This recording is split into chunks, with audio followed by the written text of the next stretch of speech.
I confess, when I'm in bed with a boy, I'm fantasizing about girls. And when I'm in bed with a girl, I'm fantasizing about boys. Makes sense. Yeah. It's just, right. whatever works for you. I'm telling you. Yeah. You want one, you got the other. It's tough. This podcast is intended for those 18 and over. If that's not you, please come back when you are of age.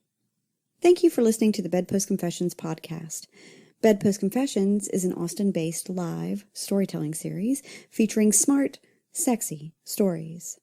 Between performers, we ask audience members to anonymously submit anything worthy of a confession, which is then read aloud by one of our producers. The performances you are about to hear were recorded on May 3rd, 2014 at the BedPost Confessions Poetry Show in Austin, Texas. Here we will hear 7 of the 13 poets featured that evening, including Allyssa Milan, Ryan Criswell, Boye Nagel, Ebony Stewart, Glori B, Jacob Dodson, and Lacey Roop. First up, Allyssa Milan. I once dated a guy who told me when he checked out women, it was as though he was in an art gallery. At the time, I thought this idea was quite lovely, but now I realize that that's all wrong, at least to me. You see, you may see me as a work of art, but I'm not hanging on a wall to be looked at, bought, and sought for someone else's collection. Please. I live in all directions. I am a living, breathing, feeling, free to be me human being, a soul with a body and a beating heart. Why, yes, I am a work of art, and you only get to see one small part. I am not a painting to be hung upon a wall. If I could fly and levitate, why would I want to crawl? I'm moving too fast to be held in just one place. You can't keep me. You just don't have the space. I am stacks of stories and ancient history that will always be mostly mystery to you. This masterpiece was never yours. It cannot belong to you. It is not for sale, for I am to set sail. I am a work of art forever in motion, and I can't be your cup of tea when I am deeper than the ocean. I become worth more than diamonds as I age, and as I dance this dance, I need a growing open stage. No matter how you chase me, I cannot be tamed and caged. I am a lioness. I will unleash my gorgeous rage. I am not a painting to be hung upon a wall. No structure could contain me at all. And it's no wonder why his ex-girlfriend turned to him in bed and said, "You just don't know how to take women seriously." I should have known. We are heart and soul and bone, you see, much more than sex machinery. And how can I truly be seen when you see me as merely part of your scenery?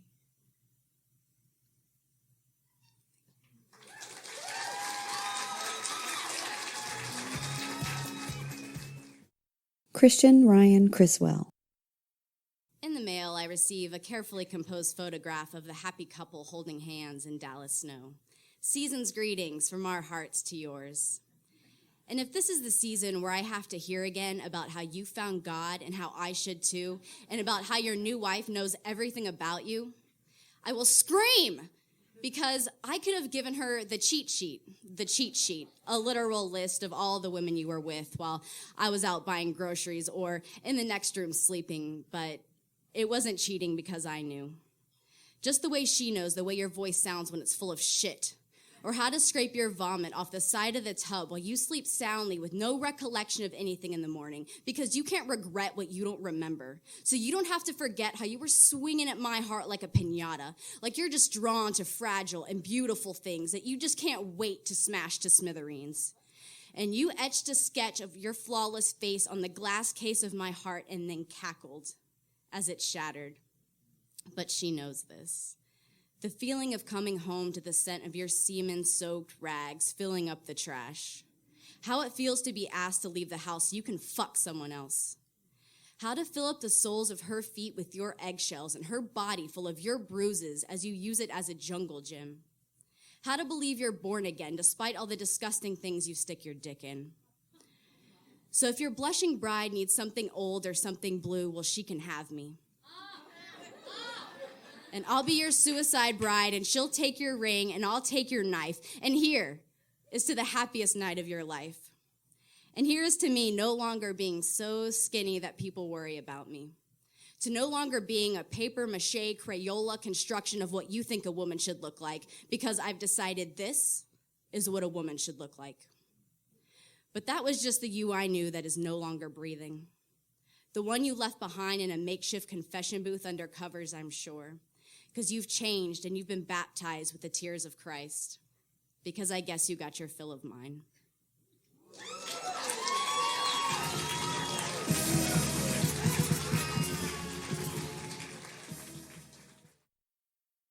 Boye Nagel. I am not for sale. I am already owned by you. I'm not a special offer. I am a limited edition original. No, that's not right. I am a designer brand, a ride for all occasions, a model in the parking lot of a 5-star hotel where the doorman's implicit crime is to lower his eyes as you walk by. Who could doubt your power? Power over me, power that is complete, power to set me free. My freedom comes from your control. My freedom comes from knowing that I am always safe in this place of ownership, this place of honor, this place of all of me. I trust your direction through unmapped territories, and as you engineer security, I garage my soul with safe words. Parallel park my body with prayers and promises to contain me. Secrets, shadows, and forbidden dreams polish me until you are proud enough to ride me in public. Rolls-Royce relationship, top of the line, top of mine. I breathe the comfort of you, ignore the ticking clock, and trust the gauge that says full. I want to please you. I want to know every facet of you. I want to feel the purr of your engine, the slap of your brakes, the pistons pumping, the shocks bumping. I want to diagnose every leak, oil every creak, buff every streak. I want to anticipate every gear shift, turn into every slide and drift, bounce over every rift.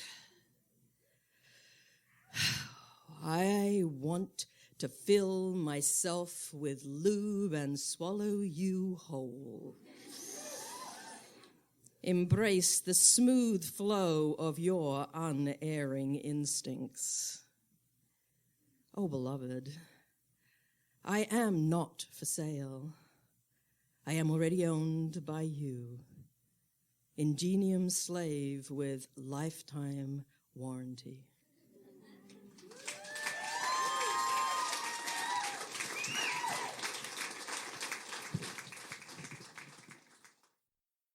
Ebony Stewart.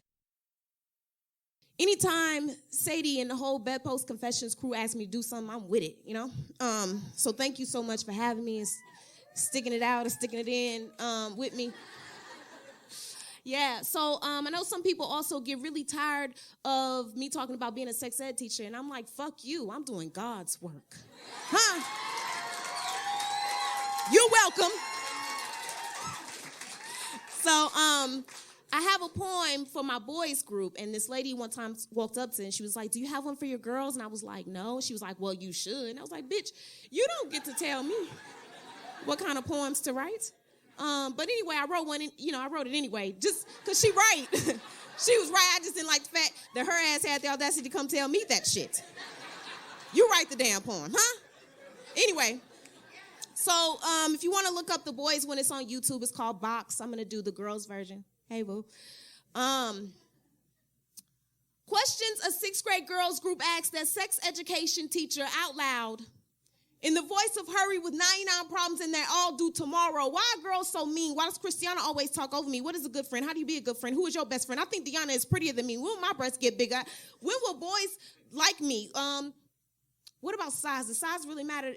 What is a clitoris? Is being tickled the same as an orgasm? See, girls are usually more concerned with their looks, survival, and sacrifice. We're worried about if they're enough, normal, and doing it right. I know that as a woman now, the way I respond to these girls can affect the way they see themselves later. I do not come to their brains lightly, soft, and pink. I do not speak in head pats, hands behind my back. There should be nothing condescending about the truth. Sometimes people are just mean.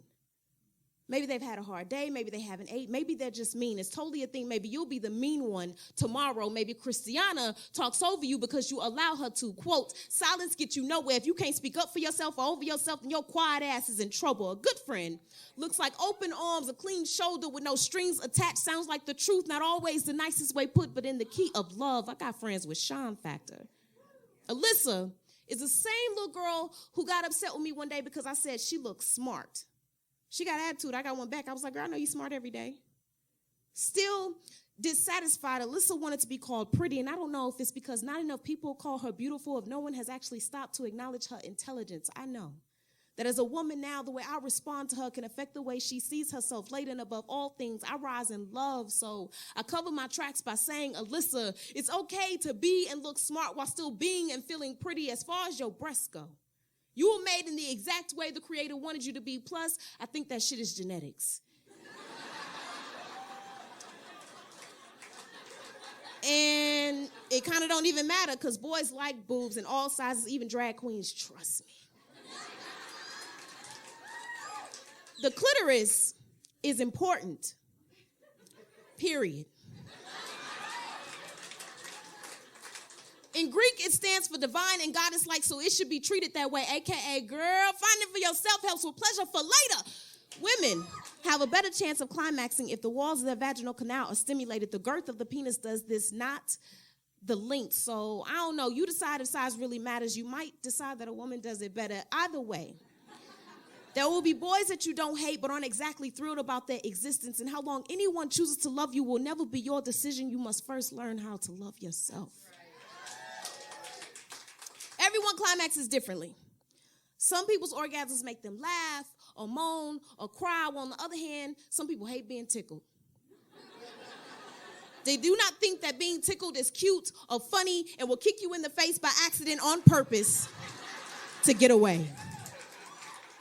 The bell rings. On their way out, for reassurance, I say, hey, you will make good decisions because you are worthy of good things. Class dismissed.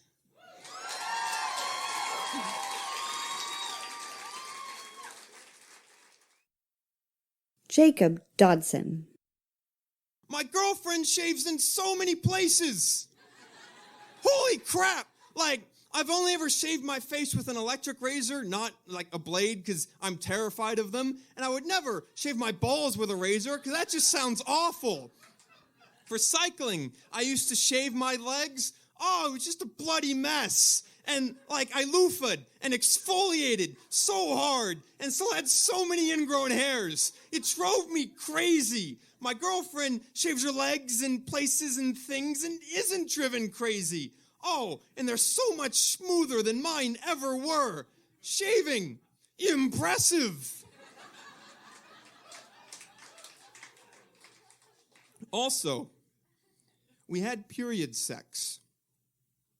And I pull my dick out, and it's all covered in blood. And I think to myself, this is so metal!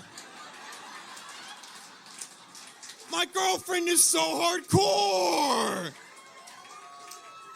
I mean, when I had blood coming out of my penis, it was terrible. Like, I had to go to the doctor. I thought they're gonna have to chop my balls off because of cancer or something. My girlfriend, on average, will bleed out of her vagina like once out of every 10 days.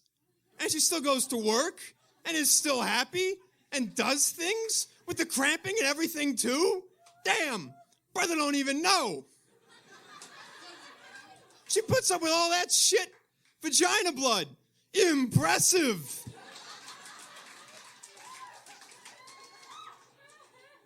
Also, one day, possibly, hopefully not anytime soon, my girlfriend could maybe, possibly, push a baby out of her vagina.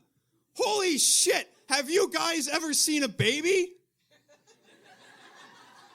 Those things aren't small. I mean, her vagina gets filled up by my dick now, but my dick is not 10 centimeters across. Not by half. Babies! What the fuck, man? Birthing. Impressive. Holy shit, women. Since losing my virginity, I've learned that you all put up with a fuck of a lot more than men do. And I've learned that some of these things that have impressed me about my girlfriend are universal and make every woman just as impressive.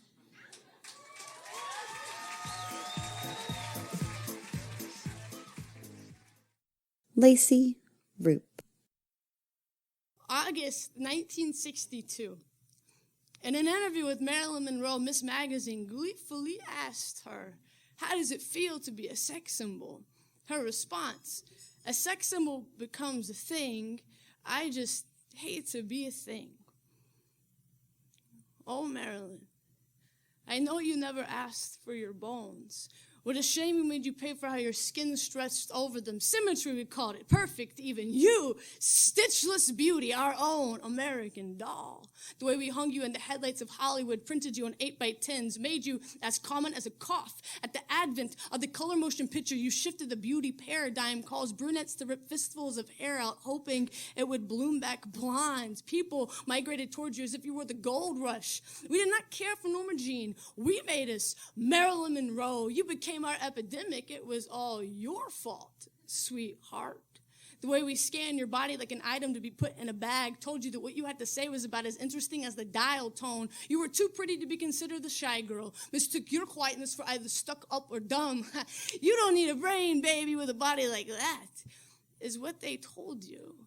It has been over 50 years since your death, and you have become what you never wanted to be, an emblem, an icon pin up for all things sexy. Your body nothing but a mound of flesh rotting in a tomb, yet your epithet still housed from the grave. Bombshell, honey, sweetie, baby, a person turns placard. You never asked for your bones, and yet you're still strewn across billboards, an imprint on a Visa Platinum, the way we used you like a napkin to wipe ourselves clean with. Your skin was that distracting, and we never thought to ask you how you felt in it. Simply opened the curtain and announced you sex symbol, while the men of your era modestly declared heartthrobs despite all the Joe DiMaggio punches you received from a husband who we deemed hero, when the only bit of help you ever received from producers is this piece of advice: duck.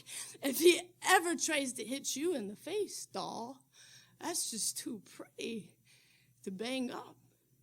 We made you a second hand as a receipt, a proof of purchase that you are just a thing, girl. No wonder you had trouble sleeping, afraid if you closed your eyes for too long, women would come in and slit your silhouette in an attempt to stitch themselves in it. Men would ecstatically rape your shadow. You, Marilyn, were that sexy, we couldn't help it. As soon as you curved, we felt that your body was ours for the taking, squeezed you like an avocado to see if you were ripe enough, peeled you like a fruit. They thought you honeydew, apricot. You were supple, sensuous. The thought of being with you muddled men, caused women to curse their own skin for the way their bones formed under it. Would you stop crying? Why are you such an ungrateful bitch? Don't you know people would kill to be you, Marilyn? Because who would have thought you would kill yourself tonight?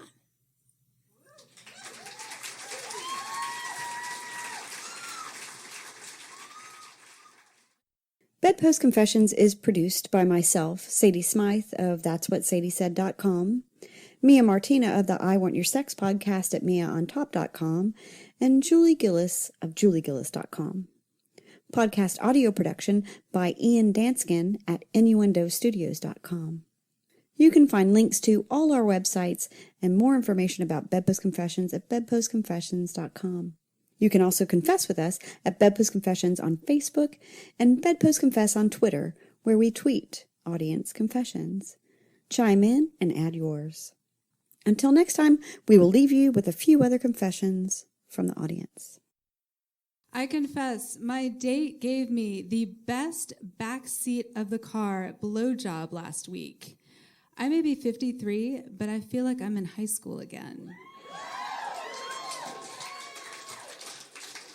Yay, you. I confess, I've been expressing a lot more femininity lately. Today, my wife said, "You want to be more feminine? Vacuum the house and make 20% less money." Oh, snap. Well played, and I wish it wasn't true.